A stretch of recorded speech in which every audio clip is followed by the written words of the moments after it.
Hello and welcome to the Oddschecker betting show. I'm your host, George Elek, and this is the Dublin Racing Festival Sunday preview. We recorded Saturday's preview yesterday, so if you're coming and watching this or listening to this before you've listened or watched that and the racing hasn't happened yet, then do go over and check it out. But as with yesterday, I am joined by two very expert guests, Oddschecker's very own tipster, Andy Holding. Andy, enjoying the cricket this morning? You were watching it when we got hold of you.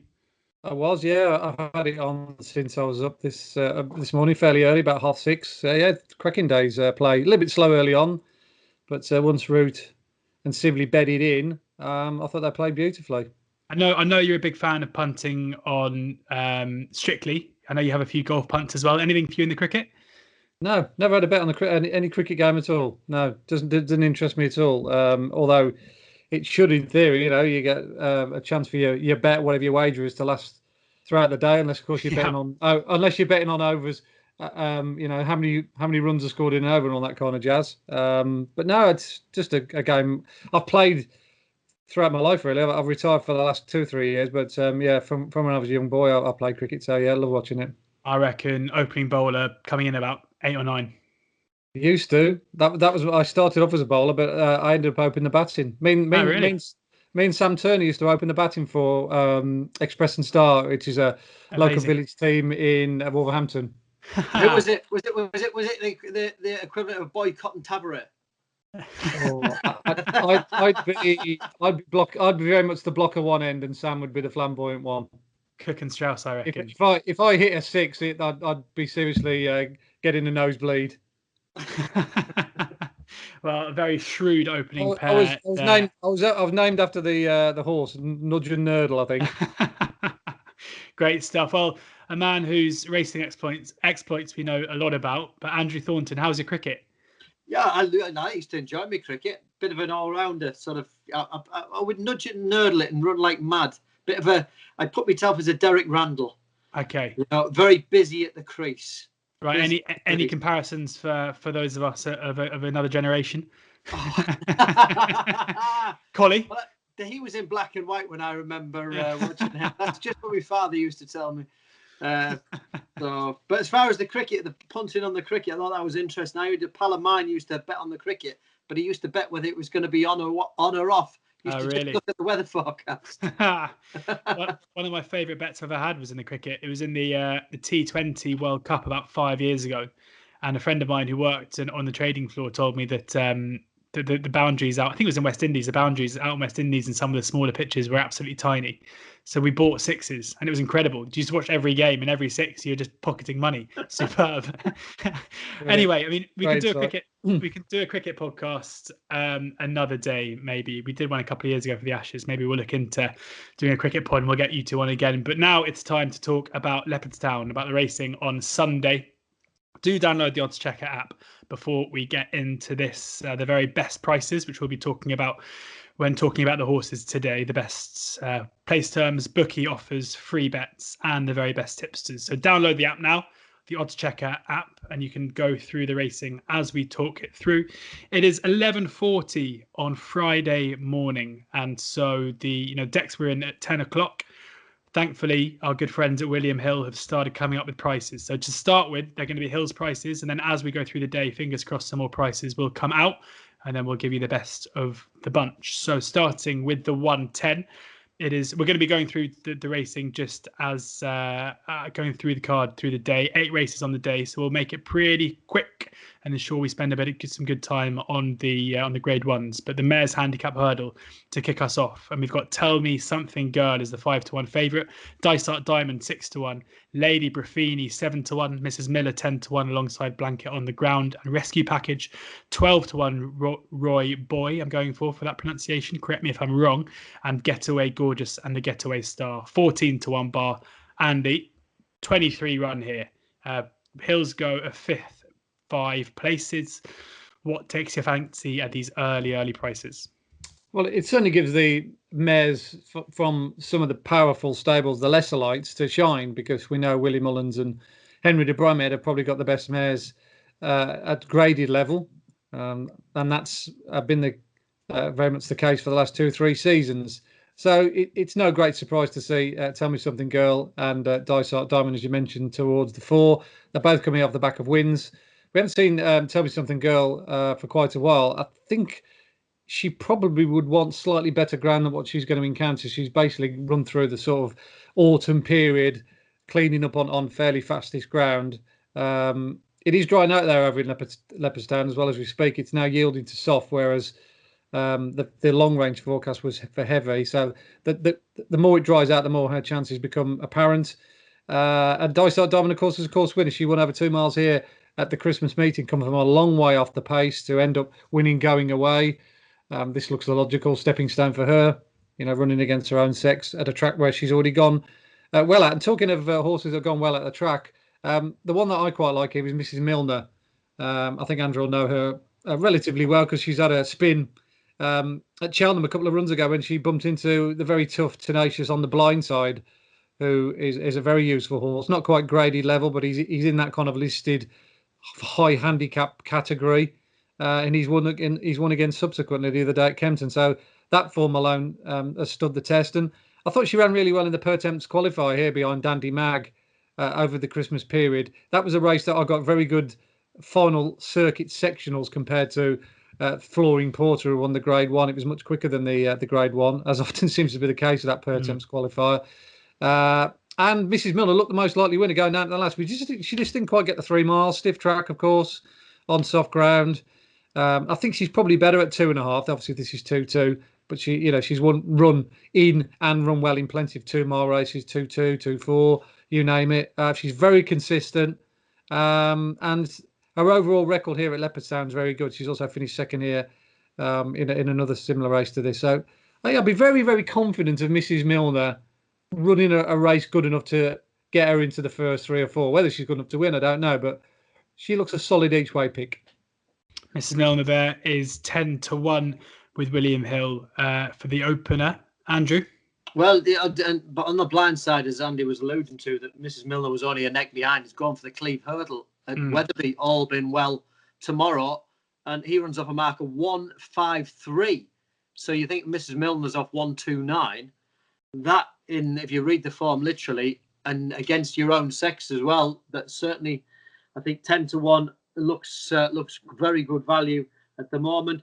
But you've got to respect William Mullins' Dice Art Diamond because Paul Townend drew this one, and you said it looked to me like 16-1 last time out. They probably didn't think it was the day, and it just happened. It was obviously against Novice Handicappers. Beat a decent horse back in second place, Big King of Barry Connells, who'd won the time before.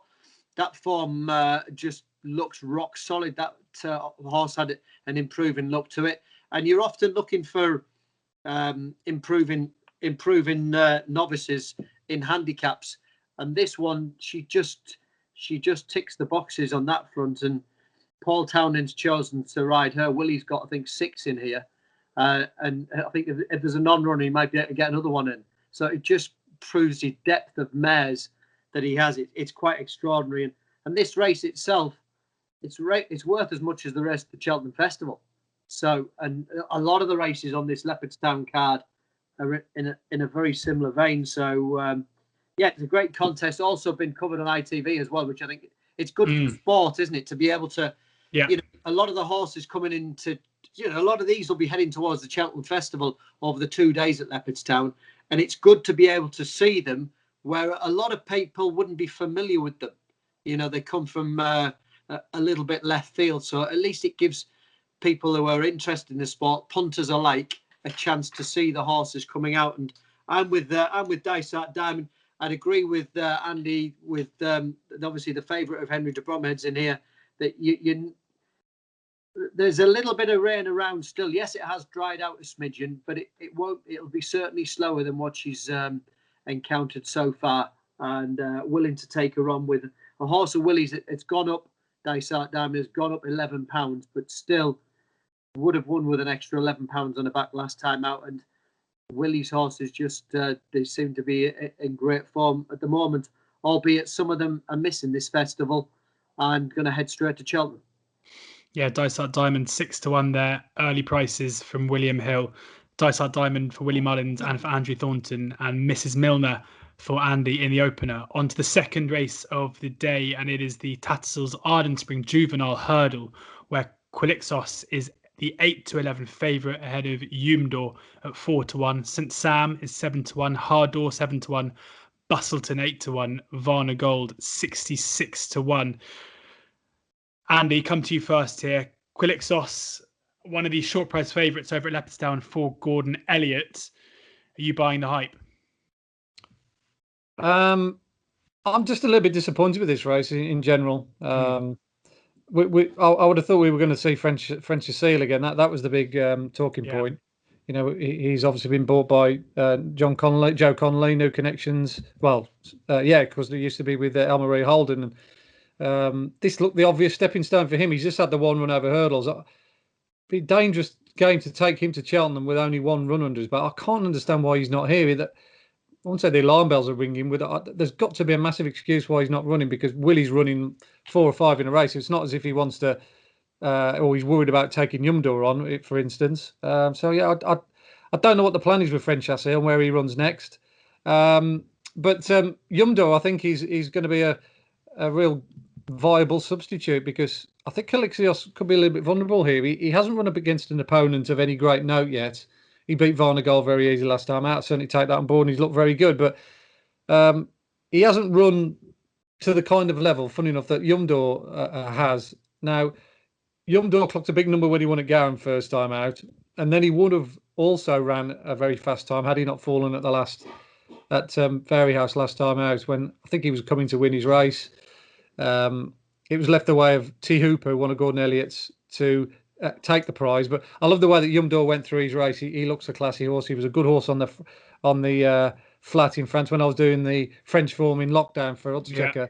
Never again, hopefully. Oh God, yeah, he was one of those horses that I'm still recovering from that session.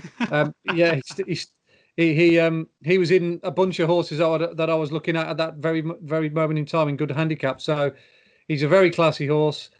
He's got the hood on for the first time in the Grade 1, which I think was a little bit odd. I thought he travelled sweetly enough, and he didn't look overly keen last time out at Fairy House. But anyway, Willie's put the hood on this one. He's put the hood on Galliard de Mezenot as well on the Saturday. So he's trying to tinker around with one or two things. We've got Bustleton, who represents the Zanahiyr form last time out in a very slowly run race. He looks more of a, dare I say, a Fred Winter type, along with Saint Sam. I presume they're trying to qualify him for the Fred Winter, because he'll have a third run and get a mark after Sunday. And same comments apply to Hardor. So the big two, Quilixos and Umdor, I think they might just have this to themselves. But I'm all over Umdor. I think he's a better horse than Quilixos. Given 8-11, 4-1 early prices, that's a strong bet, 4-1, surely. Yeah, it's wrong price. He should be. They should be a lot closer to the better, a lot closer to each other in the betting. Umdor is a very, very classy horse. And you know, Willie Mullins has got one of the favourites of the Triumph, but he'll have a very, very good second string with this Umdor. Very interesting stuff there. Umdor one for Andy. Andrew, any thoughts here? Yeah, I think the Irish certainly look like they hold the nap hand really on the Triumph front this year, which it's not usually the case, is it? You know, I think their form is stronger, and Quilixos, it was obviously missed his flap campaign. He's a half brother to Holy Roman Emperor, who is a marker 122 had a marker 122. Was a Group 1 winner on the flat for Aidan O'Brien. We won the Grand Criterium at Longchamp. So what he's done so far, it's very difficult to knock. You know, to win by what, 20 lengths, 13 lengths, 12 lengths, and all the 3 of your hurdle starts. And you know, from a Gordon Elliott point of view, is this his best one? Probably not. You know, Zanahiyr, looks like it could be, but he could be. You know, you'd imagine they're owned by different people, so they're both going to head to the festival. You would imagine. Yeah. So, I can see where Andy's coming from. Umdor probably would have won last time out, but he was probably what? Would it be fair to say, Andy? What, high 80s, early 90s handicapper? He ended up running in a listed race. His final run. I think it was at Maison Lafitte. Sorry, beg your pardon. It was Saint Cloud he ran in. So he was over. I think he was over 100 in the end. Right. And I got to realise, I got to recognise when I was doing those French races. It took me 2 months to work it out. Like those very, very good Premier handicaps were similar to our kind of like listed races. They were chock full of horses that went on to run well in Pattern Company later on in the season. So he's that level. And he's got a very, very high cruising speed. I mean, he was cantering last time out when he fell at the last. So yeah, be a great little matchup between the two. I'm looking forward to it. You know, the Calixios has got the form in the book, but I think Yumdor will certainly be bang there going down to the last. Gordon Elliott will have a good idea of how good. Well, what's the difference? Obviously, he had the winner in Tina Poo of that race where Humidor fell. So it'd be very interesting to know where that one is in the pecking order compared to Calixios. But for me, I'd always have in the back of my mind, I don't like horses that fall, and then you've obviously got that little bit of a worry when push comes to shove and they get racing on the from the jumping perspective. So Calixios, no blots on the copybook. He can only improve only having 3 starts. He hasn't had that flat experience, but he's certainly learning on the job. So I think the favourite's a worthy favourite, but Andy, as Andy does, see the value. Well, I mean, from where I'm standing, it's an interesting point you make about the fallers. I mean, I would think that if Humidor has a 1 next to his name rather than an F, that 4-1 doesn't exist. So maybe that's the angle going in. But as you say, when push comes to shove, there is that doubt there. And you mentioned Gordon Elliott will know what's needed here. You could also argue that Willie Mullins may too, with St. Sam running behind Sana here the last 2 times as well. So you kind of have that angle in as well. But anyway, interesting to see what happens here. Humidor, a strong selection for Andy at 4-1. It'd be interesting if Andy, you're right, and come race time, those 2 prices are much closer together. On then to the 2:10, the third race of the day. It's the Novice Hurdle, the Grade 1. And Andy, if you weren't buying into the hype for Quilixos, appreciate it. Certainly one of the most hyped horses around, ahead of Cheltenham as well. 8-11 appreciated at the moment, with Bally Adams 6-1, Irascible 8-1, Blue Lord 10-1, Master McShee 12-1, 14-1 bar, 16 runners, Andy. And Andrew, I will come to you first at some stage, but Andy is the Novice Hurdle man. This is his bag. So take us away. Yeah, I mean, I've done what's now going to be universally known in the trade because of you, George, as an ergamine in backing the wrong horse for the backing a certain horse for the wrong race, or what looks like being the wrong race. I was all over appreciate it for the Ballymore. I thought having stayed on well in the style or in the manner of a strong stayer at the trip. He looked all for the world as if 2.5 miles was going to be his distance this season, having finished second in the champion bumper, of course.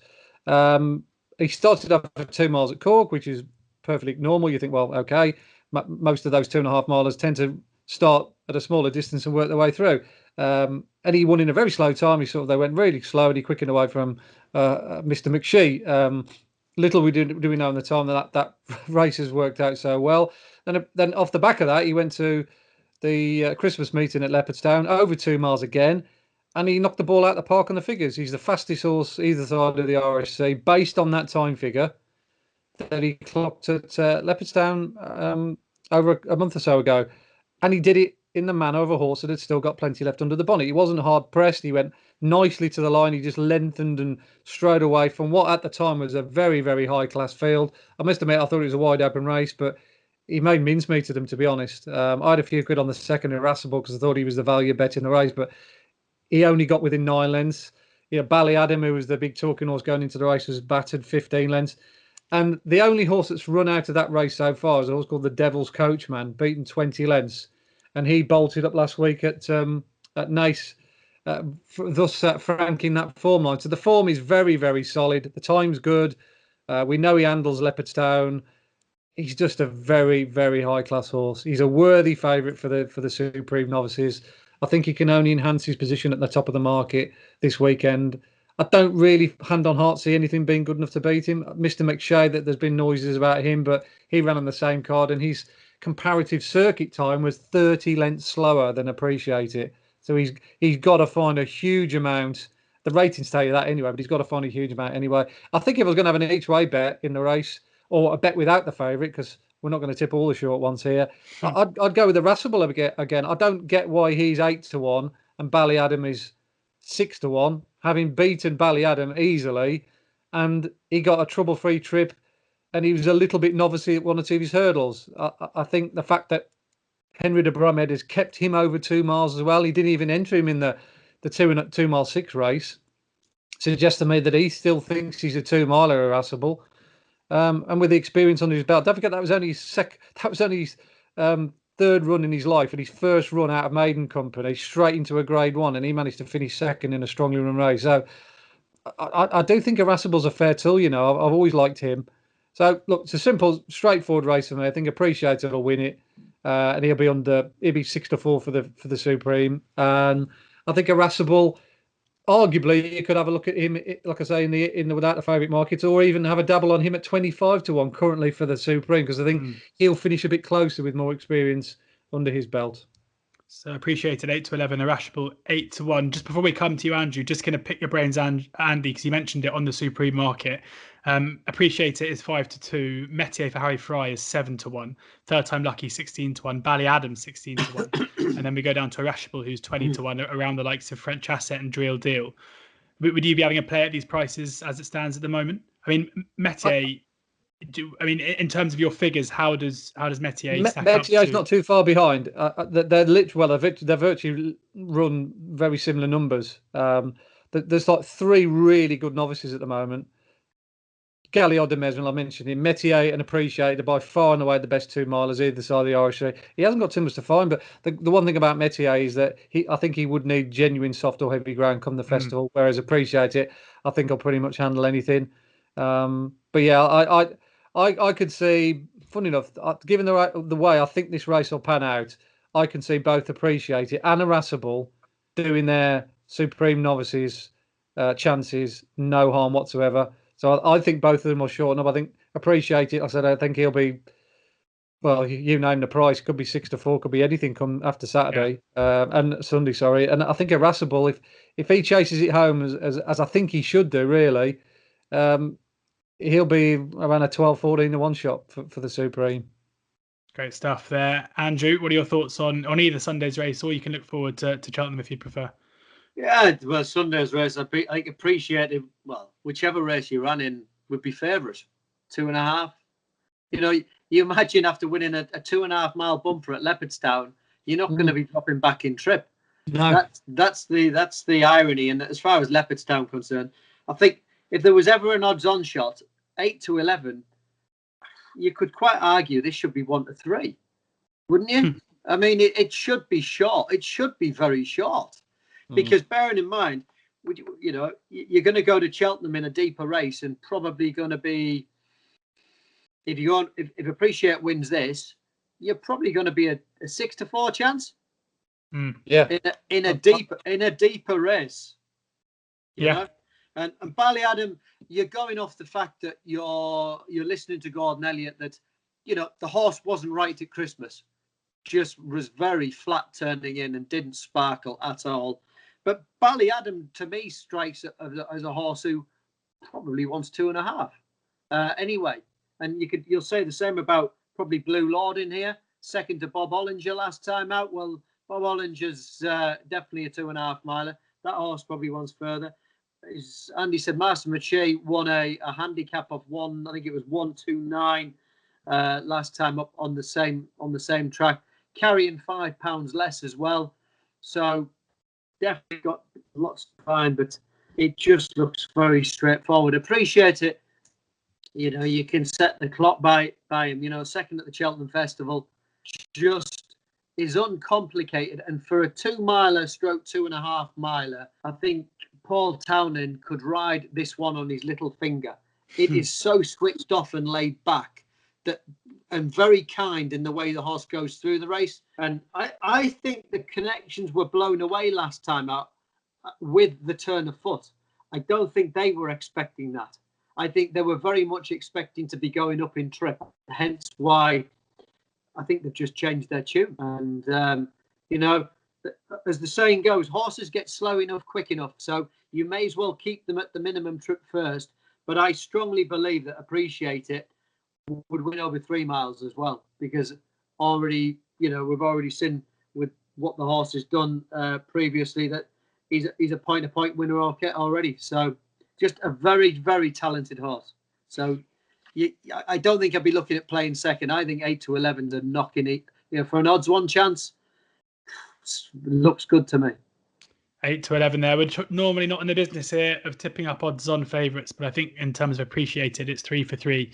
Looks like a very good thing indeed, and maybe a bit of value at 5 to 2 for the Supreme before this run on Sunday. On then to the 240, which is the William Fry Handicap Hurdle over 3 miles, and Damalisk is the 5 to 1 favourite ahead of Pure Genius.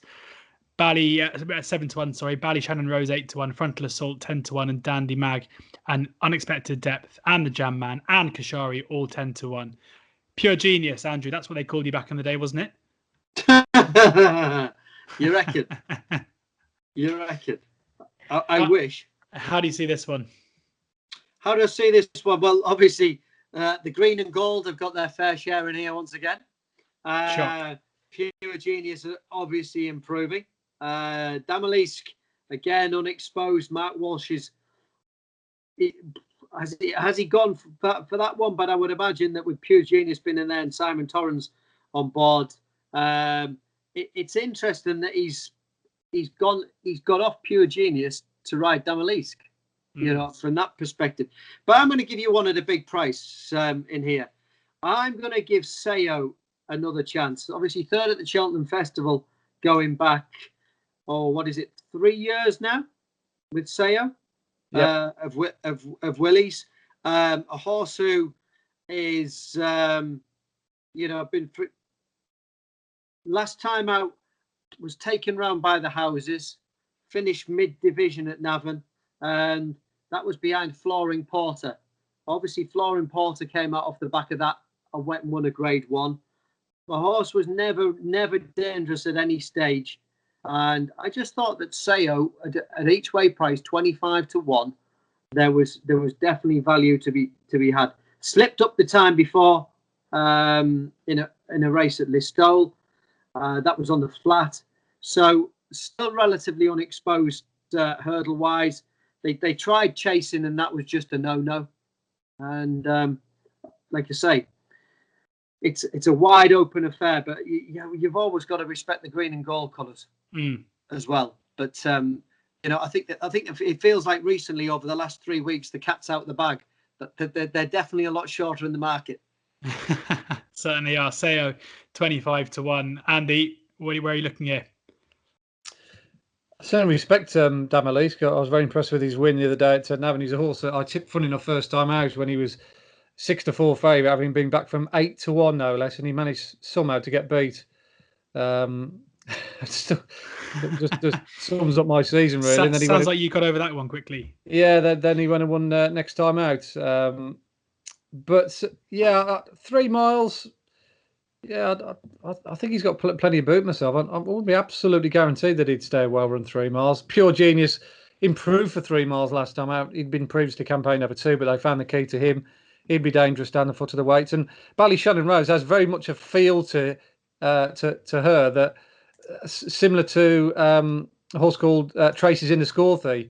I don't know if you remember Traces in the Scorthy last year, won this race off the back of winning the Pertemps qualifier, but previously had worked his way up from very modest beginnings. And Ballyshannon Rose is very much one of those horses this season, winning its last 4 races. But getting on to Leopardstown and collateral form and talking about Traces in the Scorthy, who won this race last year, he'd also won the Pertemps qualifier. And it's amazing how the Pertemps qualifier and the horses that ran in it then came onto this meeting and dominated the very same race. Traces in the Scorthy won again. The similar kind of horses that ran behind him all figured. So I'm going to do the same again. Go with Dandy Mag, who won the Pertemps qualifier. Stayed on very strongly in a very strongly run race. Was very good at the finish. I'd imagine this will be a stepping stone for the Pertemps final. And the other one is expected depth from a yard that's doing really well at the moment, Oliver McKernan. Those orange and blue colours have been seen to good effect in the last fortnight or so. And he looked the most likely winner going down to the last, but he just got outrun by Dandy Mag and the Boss's Oscar, who is actually incidentally favourite for the Pertemps final. So both of those two against a fill for me. Course and distance form, good, good time figure. What's not to like? And if Mrs. Milner wins the first, Dandy, it'll certainly help your chances with Unexpected Depth, who was just in front in the qualifier. That's right, yeah. They're all very, very tightly knit. I do think that qualifier was a very good one. It's happened now, I think, 3 years in a row where that per temps qualifier at Leopardstown over that Christmas meeting has thrown up the winner of the final. And it's also always been the same case that their final circuit sectionals have been much better than the Grade 1. So the form has worked out. It's looked good, and the form has worked out accordingly. And it's a big help, I think, nowadays, and the right thing that you've got to be finishing the first 6 to qualify as well, hasn't it? It's taken a lot of should we say it's taken a lot of guesswork out of it? Yeah, and amazingly, the horse that went on to win the final both finished 6th in their qualifier. What does that tell you? Sir de Burley, I think he did it twice, didn't he? No, he did. Sir de Burley and who won it the previous year? I can't remember who it was now, but I know it definitely. I backed him. It definitely finished 6th. Andrew, is it easier to ride a horse to finish 6th or 1st? Well, for one thing, you need a jockey who can count. Yeah, the thing is, you don't just need eyes in front of you, you need eyes in the back of the head just in case there's somebody coming to do you. Now, of course, we are not suggesting that any jockey would ever do anything but ride a horse out to finish 1st. Of course. Right. So that's hopefully warded off another lawsuit after yesterday. But Unexpected Depth 10-1, and maybe a related form line double, each way double. It was Delta work. It was Delta work. I knew it was Sir de Burley. Sir de Burley's won it twice back to back. Of course he has. Yeah. And it was Delta work the year before. There you go. And then Unexpected Depth 10-1, and then Dandy Mag hoping to make Andy Dandy at 10-1 as well. On then to the 310, the Novice Chase, and this is another odds-on favourite who I'm sure is going to be fairly popular and might crop up in a few doubles with Appreciate It if I was a betting man. Monkfish is 4-6 favourite. That's with Sky Bet, who've just come out with their prices, which who are best price 4-6. Latest exhibition 3-1. Asterion Forlange, having fallen twice, is 11-1. Andy Dufresne is 12-1. Fiduderi 14-1, 18-1 bar. 9 runs, so there is a bit of an each way angle here, Andy, or is it as safe just to say stick Monkfish in with the other good thing and sit back and enjoy it? Yeah, I hate to sound flippant about a horse like Monkfish and the task and the horses he's got to beat, because that's disrespectful to the likes of Asterion Forlange and Latest Exhibition, who are high class in their own right. But really, Monkfish is, along with Envoy Allen, the second coming in the chasing ranks. I can't wait for these two horses to clash in 2022 when they line up in the Gold Cup, because I think that's the route they're going to go down, or God willing. Because I think these two are right at the top draw. Envoy Allen has got tons of class, but Monkfish also has as well as plenty of stamina, as he proved when he won the Albert Bartlett. To win that race last year, you needed to be mentally tough, because that from sort of 3 out, 4 out, they really did turn the taps on. Latest Exhibition, Fury Road, and let's not forget Time Hill was 4th, who's now second favourite for the Stays Hurdle. So it was a very deep Albert Bartlett, a very high class renewal, and he's took to fencing as if he's been doing all his life. He hasn't touched a twig. He was very impressive when he won first time at Fairyhouse, clocking a big number. That race alone has worked out really well with the likes of Sam's Profile, Escoria 10, Deal Care, all winning subsequently. And then he beat Latest Exhibition, his old rival, I thought, with a little bit in hand when he won the Grade 1 here over the Christmas period. So yeah, look, with a clear round, it's very, very hard to see him not winning. Obviously, he won't necessarily have to lead this time if he didn't want to, if Asterion Forlange's double companion wanted to go on. But that's for Paul Townend to sort out. But yeah, I think he's just a level above this lot, in all fairness. So Monkfish there, another one who we can't really see past, at least Andy can't, at 4-6. Andrew, can you make a case for any of the others? Well, I suppose Andy Dufresne, who's won his point-to-point, a bit like Monkfish. Monkfish, you forget, he did have 2 runs in point-to-points as well. So the fact he's run over the regulation fences. And what I've been so impressed about Monkfish was how he's such a big horse, but gosh, he's very neat and tidy and accurate at his fences. But Andrew Thornton, from an each-way perspective, he could be the one. They've obviously gone quietly with him. He hasn't been flash. I'd say over hurdles, he probably didn't quite live up to expectations, which would be fair to say. He was very much a hyped horse. In his point-to-point, he beat Faustinovic of Colin Tizard's, who'd be a decent handicapper, a decent, if not a little frustrating. So that probably sets the standard on him. You're probably thinking something has to happen to Monkfish, and if something happens to Monkfish, latest exhibition's there to pick up the pieces, isn't he? The only one thing I would say, I'm sure there's going to be nobody on the outside of Asterion Forlange heading down towards the first fence, because I just wonder where he's going to win. How much ground is he going to give away on the way around? Yeah, he jumps badly out to the right, and I suppose Willie's he'll go down the middle of the track, and it'll be interesting to see whether with horses on his inside, most horses are herd animals and they like to stay with their friends. This horse, I don't know whether he's got any friends, because you just sense that it could be quite violent, especially after a couple of falls. He just doesn't look the brightest button in the box. When he went down to the first fence there last time out, he got in short and just literally did not get high enough. He took it halfway up. So, he's done it twice now. But I think Monkfish, I don't think, the funny thing is, looking forward to, I think he'll win here. He beat latest exhibition. I'm just not sure whether Cheltenham is his ideal track, because he is a big horse and he managed to win the Albert Bartlett. I'd be more confident in this race than I would be about him at Cheltenham. Interesting stuff. I mean, Asterion Forlange certainly didn't have many fans, or many friends, I should say, in the Arkle Bar back in March. I can tell you that for free. And with Andy Dufresne, I can only assume. I mean, I'm not one, Andrew, to pull people up on their pronunciations of horses, because I get so many wrong, as people who regularly listen to this or watch this will know. But the fact that you say Andy Dufresne rather than Andy Dufresne suggests to me that you've never seen Shawshank Redemption, the film.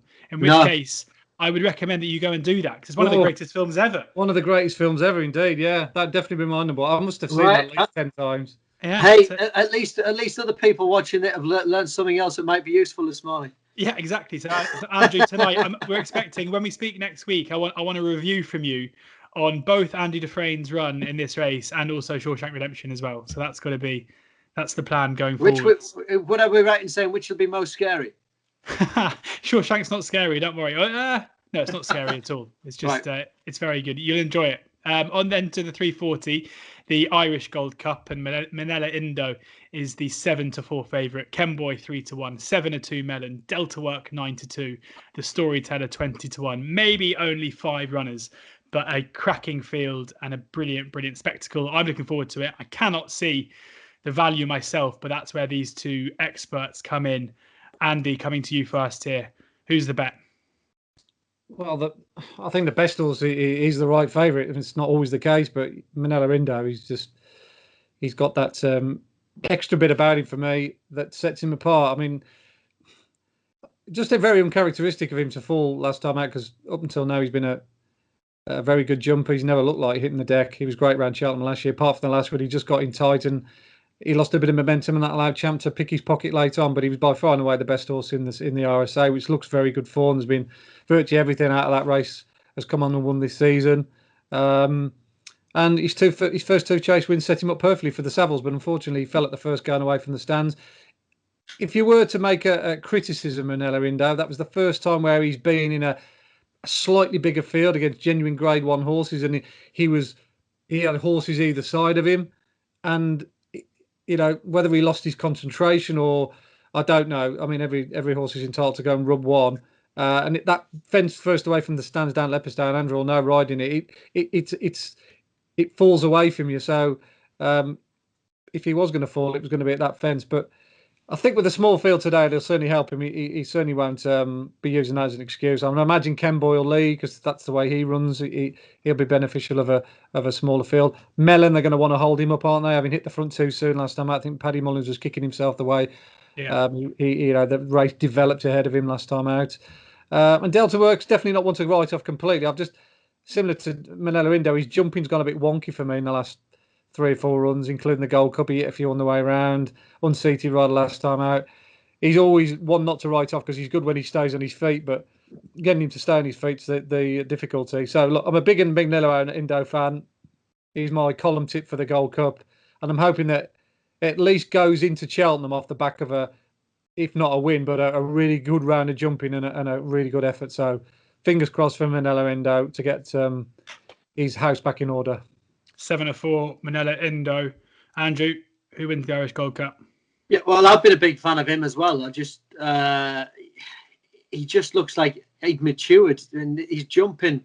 The way he won first time out, I think Henry was quite surprised because he thought he needed to run, would need it fairly badly, but they went a good gallop in that race, and he jumped well. Like you say, uncharacteristic last time out. Just worried.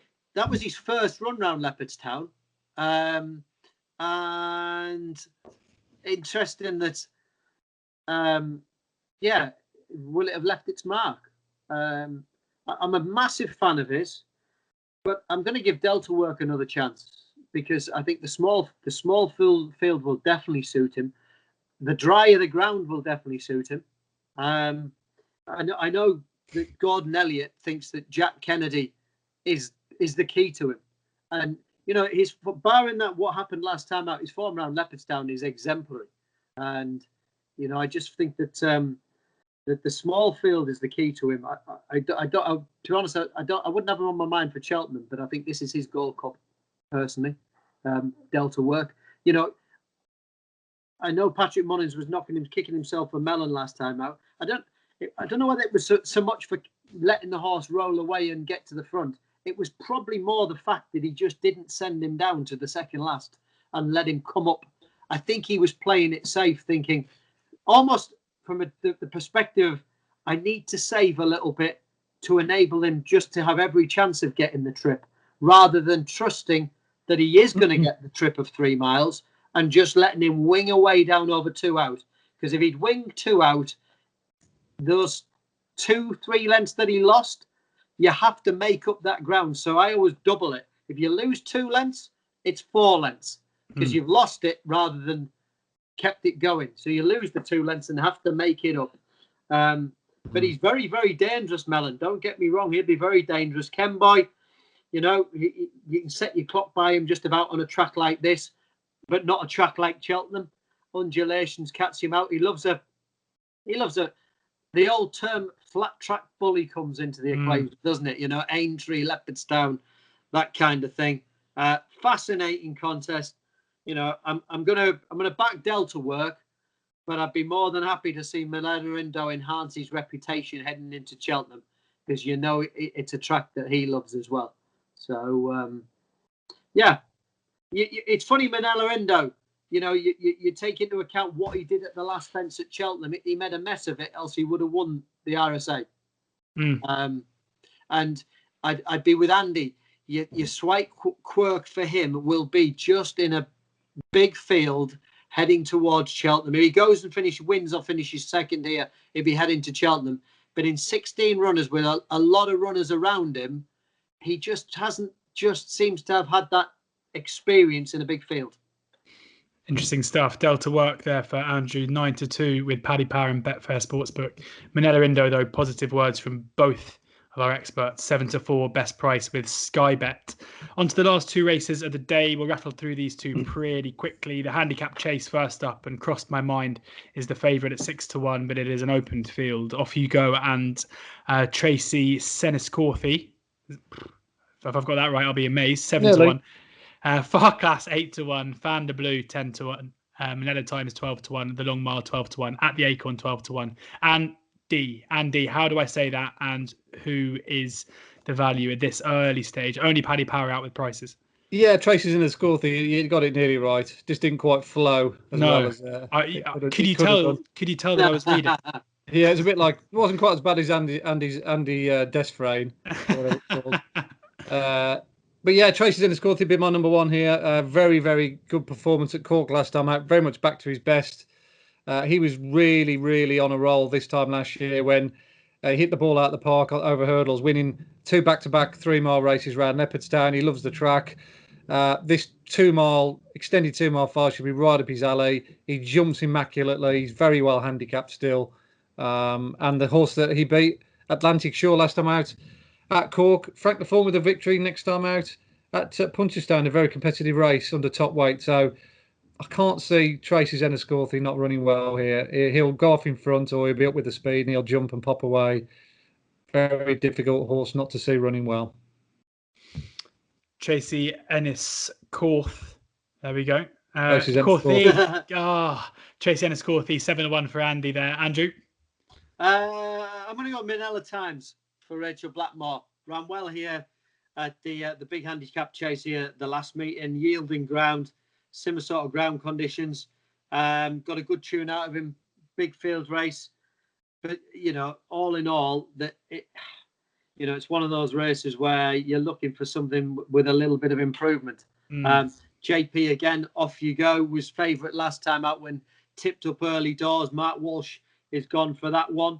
And we mentioned the big handicap yesterday. As soon as Mark Walsh was priced up, I think the price went from 12-1 into 17-2 yesterday. So it'll, I think bookmakers, obviously, Mark Walsh is down to ride, off you go.